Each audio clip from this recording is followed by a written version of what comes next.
Times are changing in Rocket League. It seems like every day someone finds a crazy new mechanic or pulls off some shot that 99% of the player base can't even fathom. One of those players is me. No, not the 1% of players that can score whenever and however they want. The 99% that looks at the game around them and has seen how far it's come in the last few years. So while I look around at the growing list of skills I can't yet do, I set my focus to one that I can do. Kinda. As some of you might remember, around 8 months ago I posted a video where I practiced air dribbling for an hour and then showed you the progression in 15-minute periods. A lot of the comments from that video said things like, an hour is nowhere near long enough to see real improvement. And I agree. The point of the video was to just see if in an hour I could figure out some things that I might be doing wrong and then work to improve them, then passing those tips on to you guys.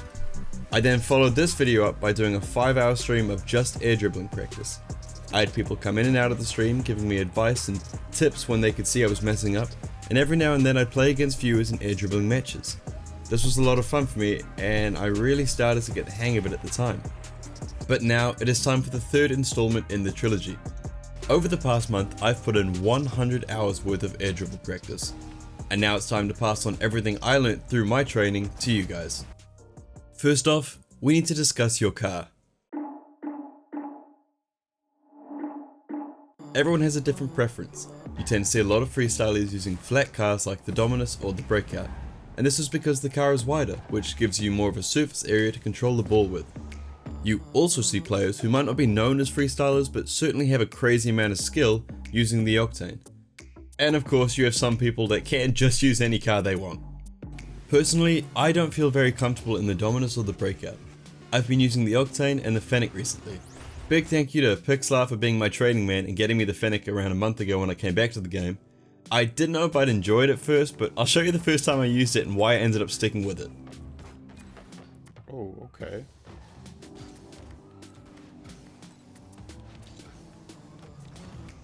Ooh, okay. I don't know. Man, it's getting laggy. What's the pinch like?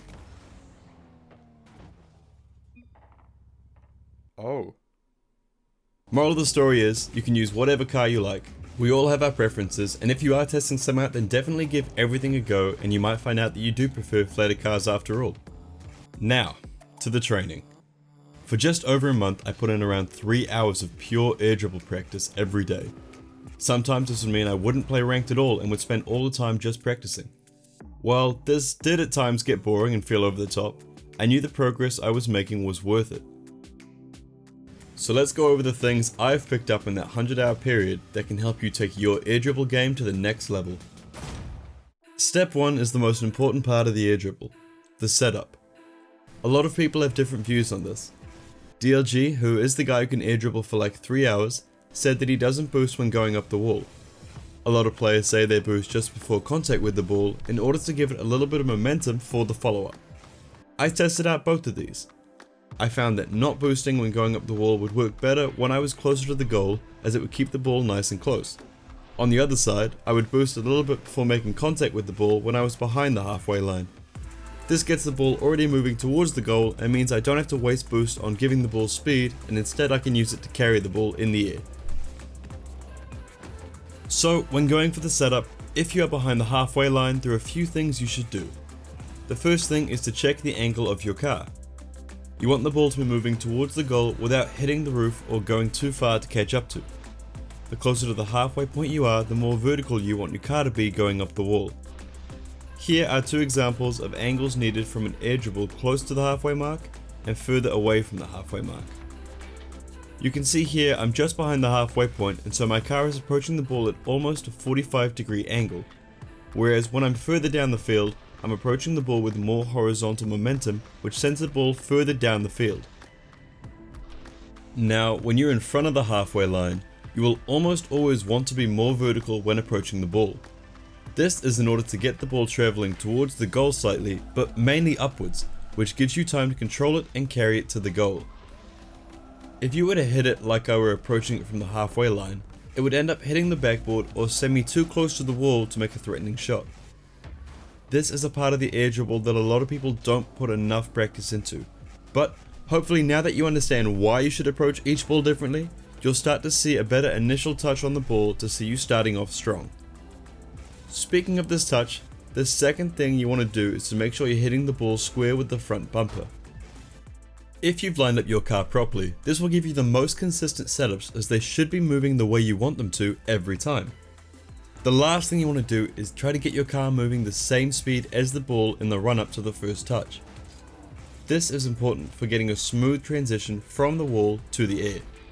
Staying the same speed as the ball means your takeoff should put you just behind the ball and allow you to get the perfect first touch in the air. You should look to practice this over and over from all different parts of the map. Take the ball into free play and just work on getting a solid first touch from all angles. This step is one that you should be practicing daily when you're first starting to learn to air dribble, as it'll set you up with a good foundation to then build from. Step 2. The air. Well, actually before we get into the air, there's one small thing I want to cover first, and that is the takeoff. There are two ways people take off when going for the air dribble. The first way is to jump off the wall immediately after the first contact with the ball, and the second way is to wait just half a second before jumping off the wall. Personally, I have tried both of these and I prefer to jump immediately after contact, but I do know people who only do it the second way. Neither is right or wrong, it all comes down to preference, so you should try it both to see which suits you better. Anyway, back to the air. After the jump, you should be focused on one thing: the first touch. The first touch needs to be soft. If you get a heavy first touch, you'll send the ball way out in front of you and you'll have a hard time catching up to it. By getting a soft first touch, you allow yourself to stay close to the ball and control it however you like. But how do you get a soft first touch?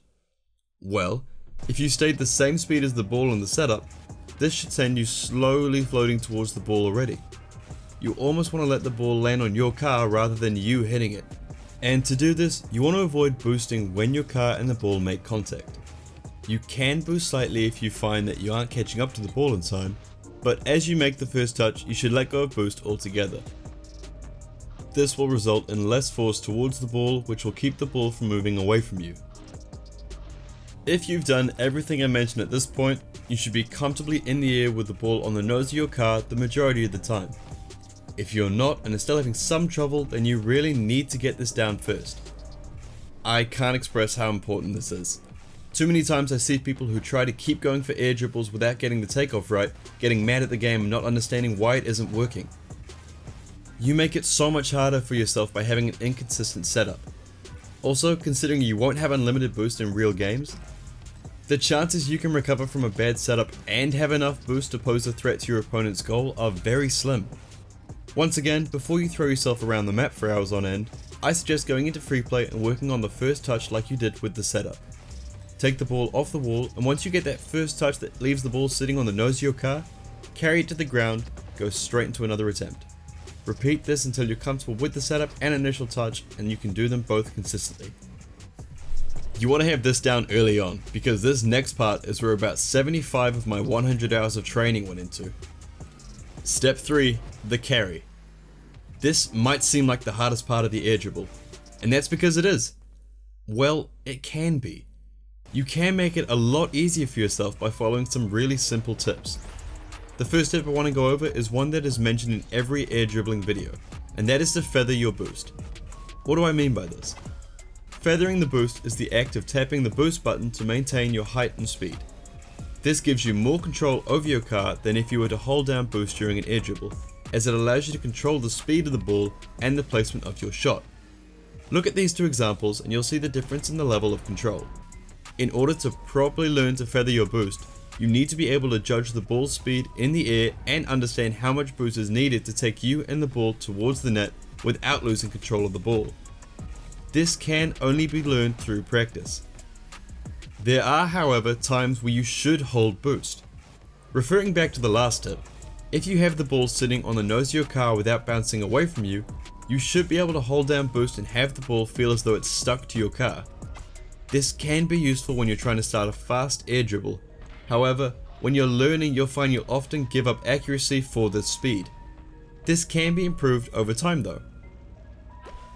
Now then, continuing on with how to make carrying the ball easy for yourself, take a look at my movement in the air. I make small adjustments to take the ball where I want to go. A lot of people start off already trying to air roll the entire time. This makes it so much harder for you and is really unnecessary in general. It looks good and is used by freestylers everywhere, but while you're learning, stick to smaller movements to keep the ball positioned on the nose of your car. The control needed to be able to have your car spinning the entire time while maintaining the air dribble is insane, so you shouldn't try to replicate that from the start. Work your way up by teaching yourself the basics of carrying the ball with minute touches. Over time, you'll find that every now and then, you might still lose control of the ball. It is in these situations you should start to air roll a bit more to try to regain your control. This is the most difficult part, and I still haven't mastered this even after 100 hours of practice, but I have improved a lot. The correct way to air roll to maintain control is situational. I can't tell you the proper way to roll in every situation, it's just something you have to learn through practice. This brings me on to my next point. How do you practice? I split my 100 hours up with a few different ways to train. I spent a lot of my time in the training pack you see on screen now, which will be linked in the description. I also spent a lot of time in free play and custom training maps just practicing from all over the field trying to get different angles and speeds.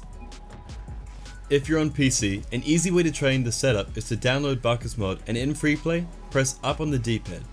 This will put the ball directly on top of your car no matter where you are on the field. This helps you after you've gone for the initial setup, as you can just land and drive towards another wall and then press the up arrow whenever you want to get the ball back again. Another way I practice is by going into casual 1v1 matches. You will often find people trying to freestyle in these matches, and so it's a good way to try your shots against an opponent. A bonus to this is if they end up being good at air dribbling, you can save the replay and watch from their point of view to see what they might be doing differently. I suggest saving the replay anyway and slowing it down to 50% to watch your own air dribbles, as you might find some small flaws that you might not be able to see at first. If you want a quick training schedule to work off of, then try this. Start with free play for 10 minutes, the custom training pack for 10 minutes, a few casual 1v1 matches, replay analysis, and then back in free play and repeat. This gives you plenty of time to work on different shots and also lets you identify and then begin to fix any flaws you have throughout the process. That does it for today's video. I hope you enjoyed this, as I put a whole lot of time into learning air dribbling for this video and obviously for myself. You'll find a poll in the top right hand corner which gives you the options for what you'd like to see me dedicate 100 hours to next, as this is something I really want to keep doing, so it's a good way for me to better my mechanics and have a way of helping some of you who would like to better their own mechanics as well. If you enjoyed the video, please make sure to drop a like, because it really helps the video do well and helps the channel out as a whole. If you have any other topics you want me to cover in future videos, make sure to leave them in the comment section. Anyway, thank you so much for watching, I'll see you next time.